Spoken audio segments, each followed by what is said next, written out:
Je fixais mon reflet dans le miroir, lissant ma robe de designer noir. Pas le genre que l'on achète dans un grand magasin, mais celle qui évoque des bureaux d'angle et des réunions de conseil d'administration. L'invitation au gala du 30e anniversaire d'Anderson & Co était posée sur ma coiffeuse, ses lettres dorées captant la lumière. La même entreprise où mon père avait travaillé pendant 25 ans, gravissant les échelons de comptable junior à associé principal, la même entreprise dont il m'avait dit que je ne serais jamais assez bonne pour elle. « Tu es trop douce pour les affaires. »« Emma !» disait-il en secouant la tête chaque fois que je mentionnais vouloir suivre ses traces. « Laisse le vrai travail à ton frère Michael. » Mon téléphone vibra quand on parle du loup. Le nom de papa clignota sur l'écran. Je songeais à le laisser passer en messagerie vocale, mais les vieilles habitudes ont la vie dure. « Emma !» Sa voix elle était tranchante. Comme toujours quand il me parlait, « J'ai entendu dire que tu prévoyais d'assister au gala de l'entreprise ce soir. » Je pris une profonde inspiration. « Oui. » J'ai reçu une invitation. « De qui ?» Le soupçon dans son ton était indéniable. « Est-ce que ça importe ?» Je gardais ma voix neutre, professionnelle, il y a 5 ans. Son ton m'aurait fait bégayer et m'excuser. « Plus maintenant ? Écoute bien, » dit-il. « Tu n'es pas la bienvenue à la fête de l'entreprise. C'est pour les employés d'Anderson & Co et les clients importants seulement, pas pour... Il marqua une pause et je pouvais pratiquement entendre son ricanement. « Quoi que ce soit que tu fasses ces jours-ci, » je souris, bien qu'il ne puisse pas le voir. Si seulement il savait ce que « quoi que ce soit » signifiait vraiment, je comprends parfaitement. « Papa », dis-je calmement. « Passe une bonne soirée ?» Je raccrochai avant qu'il puisse répondre, quelque chose que je n'aurais jamais osé faire auparavant, mais je n'étais plus cette petite fille effrayée, celle qui avait quitté la maison il y a 5 ans avec rien d'autre qu'un diplôme en commerce qu'il avait qualifié d'inutile et une détermination qu'il avait appelée de l'entêtement. Mon assistante Sarah frappa à la porte de mon bureau. « Oui. » Mon bureau au dernier étage d'un bâtiment que mon père n'avait aucune idée que je possédais. « Tout est prêt pour ce soir, » dit-elle. Ses yeux brillants d'anticipation. « Les papiers seront signés à minuit. Anderson & Co. ne saura pas ce qui lui arrive. » Je hochai la tête.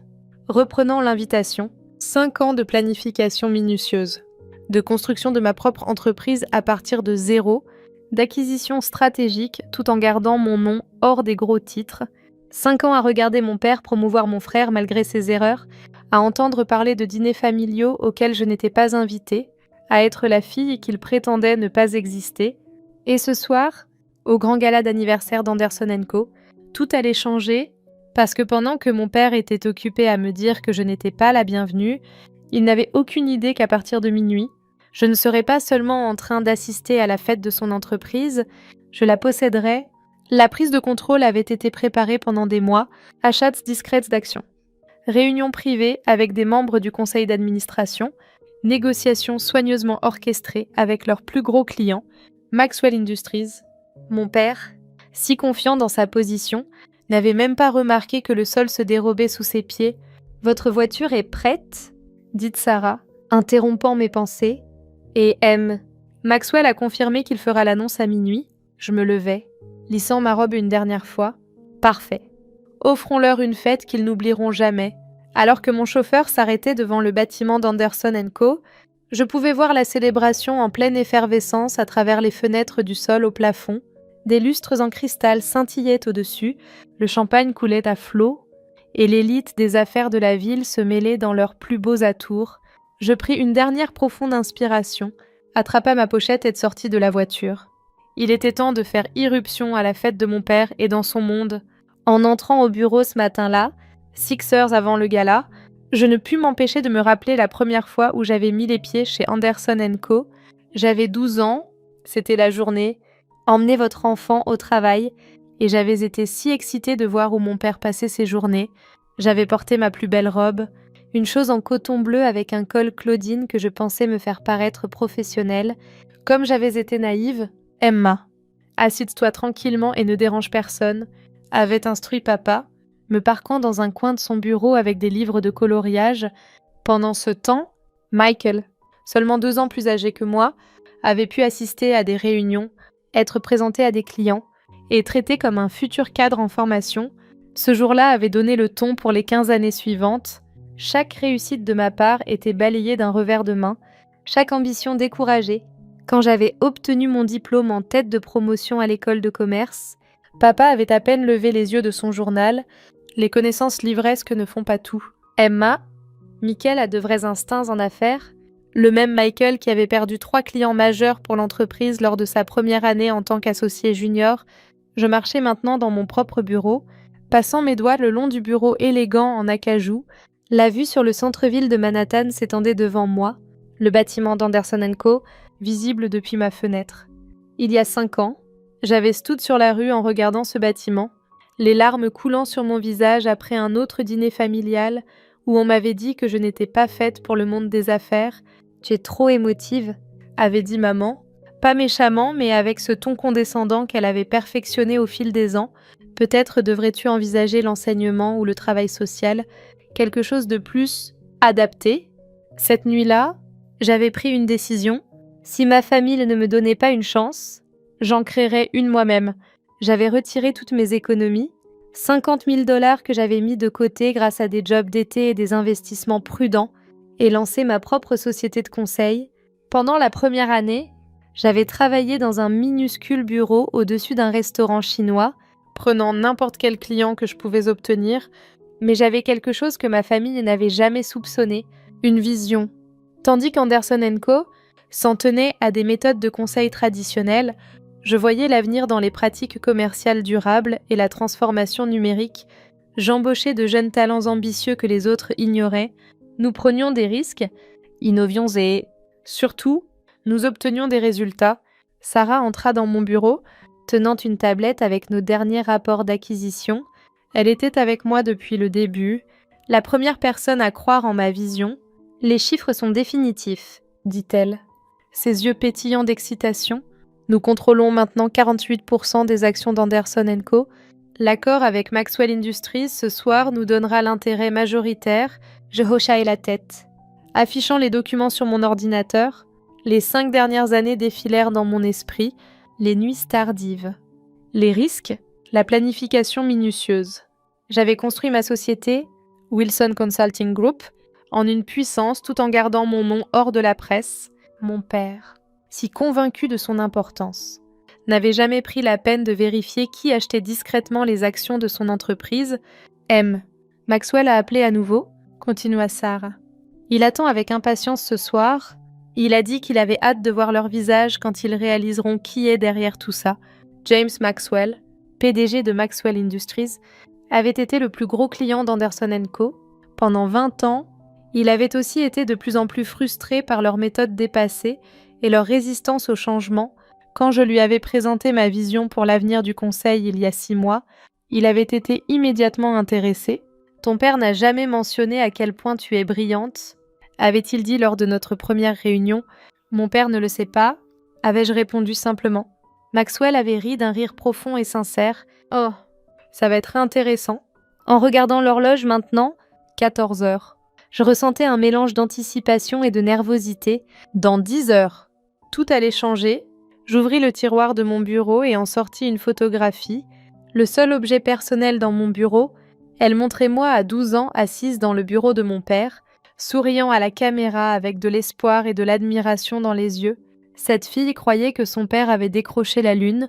Cette fille pensait que si elle travaillait assez dur, se prouvait assez, elle gagnerait enfin son approbation. Emma, la voix de Sarah me ramena au présent. La robe est arrivée. Je levai les yeux pour voir 2 assistants pousser un sac à vêtements d'Oscar de la Renta. Une autre petite victoire. La robe coûtait plus que le salaire de la première année de mon père chez Anderson & Co. L'équipe de coiffure et de maquillage sera là à 17 h, continua Sarah en vérifiant sa tablette. Service de voiture à 19h30. Maxwell arrivera à 23h45 et l'annonce est prévue exactement à minuit. Je me levai et marchai vers la fenêtre. Le bâtiment d'Anderson & Co. semblait briller sous le soleil de l'après-midi, inconscient que toute sa structure de pouvoir était sur le point de changer. « Sarah », dis-je en regardant toujours le bâtiment, « appelle le service juridique. Je veux revoir les documents une fois de plus. Tout doit être parfait ce soir. » Alors que Sarah partait, je pensais au message que j'avais reçu de Michael ce matin. « Papa dit que tu prévois de faire irruption à la fête. Ne te ridiculise pas. Serette. Tu en as déjà assez fait. » Oh, Michael, toujours si confiant, toujours si dans l'erreur, ce soir allait tout changer. Non seulement la propriété d'Anderson & Co, mais toute la dynamique de notre famille. Cette pensée me fit sourire. J'avais encore quelques heures avant de devoir commencer à me préparer, le temps de m'assurer que chaque détail était en place, chaque document préparé, chaque scénario possible anticipé, parce que ce soir, quand l'horloge sonnerait minuit, je ne ferai pas seulement mon arrivée à la fête, je prendrai le contrôle. Le hall du bâtiment d'Anderson & Co était transformé en un pays des merveilles scintillants, des lustres en cristal projetaient des ombres dansantes sur les sols en marbre, et l'air bourdonnait de musique classique et du murmure de l'élite de Manhattan. Je restai dehors un moment, observant à travers les portes vitrées, les serveurs se faufilant dans la foule avec des flûtes de champagne. Mon chauffeur ouvrit ma porte. Bonne chance. Madame Wilson. Les yeux du portier s'écarquillèrent légèrement alors que j'approchais.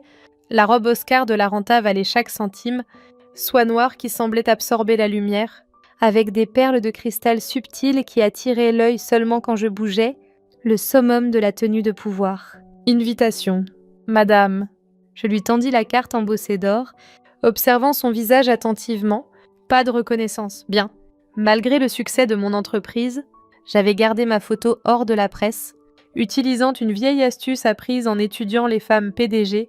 Laissez-les vous sous-estimer jusqu'à ce qu'il soit trop tard. Le grand escalier offrait une vue parfaite sur la fête en dessous. Je repérai mon père immédiatement, tenant court près du bar. Il portait son costume Armani préféré, celui qu'il avait acheté pour célébrer sa promotion au poste d'associé principal. Maman se tenait à côté de lui. Rien à quelque chose qu'un membre du conseil avait dit, Michael était là aussi, essayant trop fort de paraître important dans un groupe de cadres juniors. Champagne, mademoiselle. Un serveur apparut à mon coude. Je pris un verre, l'utilisant pour cacher mon sourire en descendant les marches. La première personne à me remarquer fut Janet Chin, l'une des membres du conseil avec qui j'avais secrètement rencontré des mois auparavant. Ses yeux s'écarquillèrent légèrement, mais elle garda son sang-froid. Femme intelligente. C'est pourquoi je prévoyais de la garder après la prise de contrôle. Emma. La voix de ma mère traversa la foule. Elle me fixait, son sourire parfaitement maintenu glissant. « Que fais-tu ici ?»« Bonjour. »« Maman !» Je pris une gorgée délibérée de champagne. Belle fête. Je pensais avoir été claire. Mon père apparut, son visage s'assombrissant. « Tu n'es pas la bienvenue ici. » Plusieurs têtes se tournèrent vers nous. « Parfait, laissez-les regarder. » En fait, papa, j'ai une invitation. Je levai l'enveloppe, une tout à fait légitime. En fait, impossible. Michael s'avança, son ricanement habituel en place. Seuls les employés et les clients majeurs ont reçu des invitations. Vraiment, je haussai un sourcil, savourant le moment. Comme c'est intéressant, avant qu'il puisse répondre, une agitation près de l'entrée attira l'attention de tous. James Maxwell était arrivé, pile à l'heure, à 23h45. Exactement comme prévu, James. La colère de mon père disparut, remplacée par son sourire plaisant au client. « Si heureux que tu aies pu venir. » Maxwell, imposant dans son costume sur mesure, balaya la salle du regard jusqu'à ce que ses yeux trouvent les miens. Il sourit. Non à mon père mais à moi. Je ne l'aurais manqué pour rien au monde. Robert. Une nuit exceptionnelle pour les célébrations. N'est-ce pas ? Mon père se pavana, pensant évidemment que Maxwell faisait référence à l'anniversaire d'Anderson & Co, 30 ans d'excellence. Et avec les nouveaux contrats dont nous avons discuté... Oui, à propos de ces contrats, Maxwell consulta sa montre. Peut-être devrions-nous attendre quelques minutes. Je crois qu'il y a une annonce à venir qui pourrait changer les choses de manière significative. La confusion sur le visage de mon père était priceless. Annonce. Je n'ai autorisé aucune annonce. Non, convint Maxwell agréablement. Tu ne l'as pas fait ? Les 15 minutes suivantes furent un chaos silencieux pour ma famille. Je pouvais les voir essayer de comprendre ce qui se passait, jetant des regards nerveux à M. Maxwell, tout en prétendant que tout allait bien, la main de maman tremblait en sirotant son champagne. Michael n'arrêtait pas de tirer sur son col comme s'il l'étouffait. À 23h58. Sarah s'approcha de moi et murmura « Tout est prêt ?» Je hocha la tête et avançai vers le centre de la salle. Pile à l'heure. « M ?» Maxwell tapa sur son verre. Le son résonna dans la pièce, faisant taire les invités. « Mesdames et messieurs » commença-t-il, sa voix forte et calme. En tant que plus gros client d'Anderson & Co, au cours des 20 dernières années, j'ai vu cette entreprise grandir. Mais ce soir commence un nouveau chapitre. Je vis le sourire de mon père se figer. Il sentait que quelque chose clochait. À partir de minuit, continua Maxwell, Anderson & Co aura un nouveau propriétaire et un nouveau PDG. Il marqua une pause tandis que tout le monde commençait à murmurer « Laissez-moi vous présenter votre nouveau PDG et actionnaire majoritaire ». La grande horloge grand-père dans le hall commença à sonner. À chaque carillon, je fis un pas lent en avant. Les visages de ma famille passèrent de la confusion au choc à l'horreur. Madame Emma Wilson. Le verre de champagne de maman glissa et se brisa sur le sol. Des halètements remplirent la salle. Le visage de papa devint pâle. Michael avait l'air d'avoir été frappé. Les membres du conseil vérifiaient déjà leur téléphone, lisant les alertes de nouvelles qui venaient de sortir. « Ça ne peut pas être réel, » dit enfin papa. « Tu ne peux pas faire ça. » « En fait, » répondis-je calmement, « je l'ai déjà fait. Veux-tu voir les preuves ?» Sarah s'approcha avec un dossier en cuir. À l'intérieur se trouvaient tous les documents, papiers légaux, enregistrements d'achat d'actions, vote du conseil, contrats. Tout était réel, tout était à moi. Michael me fixa. « Attends. Wilson Consulting Group, c'est toi ?» Je souris. « Oui ?» Michael. La même entreprise que tu disais être une blague. Celle que tu disais ne menait nulle part. C'est maintenant la société de conseil qui croît le plus rapidement dans le pays, et elle possède cette entreprise. Alors que l'horloge terminait son dernier carillon, je me tenais dans la même pièce où l'on m'avait autrefois fait sentir que je n'y appartenais pas. Je me sentais fière mais aussi un peu triste. Ce moment était tout ce pourquoi j'avais travaillé, mais cela signifiait aussi fermer la porte sur ma famille, telle que je la connaissais. Alors, dis-je en me tenant droite, devrions-nous parler de l'avenir d'Anderson & Co? Ou devrais-je dire, fis-je une pause, Wilson Global Partners. Le lendemain matin, j'arrivai au bureau, maintenant officiellement Wilson Global Partners, à 7 heures précises. L'équipe de sécurité, déjà informée du changement de direction, me salua respectueusement en entrant. Mes talons claquaient contre les sols en marbre. Je remarquai des restes de la fête de la veille, un verre vide, un canapé tombé. Je pris l'ascenseur exécutif directement vers ce qui avait été le bureau d'angle de mon père. Sarah et son équipe avaient travaillé toute la nuit pour le transformer. Le mobilier en bois sombre avait disparu, remplacé par du verre et de l'acier moderne. Les vieux tableaux avaient été remplacés par des écrans numériques affichant des données commerciales en direct et des nouvelles des marchés mondiaux. « Bonjour. »« Madame Wilson, » dit Sarah en me tendant un café. « Votre père et votre frère sont dans la salle de conférence depuis 6 heures. » Je souris, me rappelant que mon père disait toujours « L'avenir appartient à ceux qui se lèvent tôt. » Emma. Pas que tu comprennes, si seulement il savait combien de réunions matinales j'avais eues en construisant secrètement mon empire. Combien d'employés sont ici jusqu'à présent ? Demandai-je en m'asseyant. Environ 30. Nous avons envoyé le mémo officiel à 5 heures du matin. Les réseaux sociaux explosent déjà. J'ouvris les applications de nouvelles sur ma tablette. Les titres étaient exactement ceux à quoi je m'attendais. Emma Wilson choque le monde des affaires avec une prise de contrôle surprise. Wilson Consulting Group achète Anderson & Co. La fille devient PDG dans un coup de force stupéfiant. Ta mère a appelé 4 fois, dit Sarah calmement. Je ne suis pas surprise, dis-je en sirotant mon café. Des mises à jour du conseil. Tous sauf 2 soutiennent la transition. Janet Chin a été particulièrement utile pour calmer les actionnaires nerveux. Je hochai la tête. Tout se déroulait exactement comme prévu.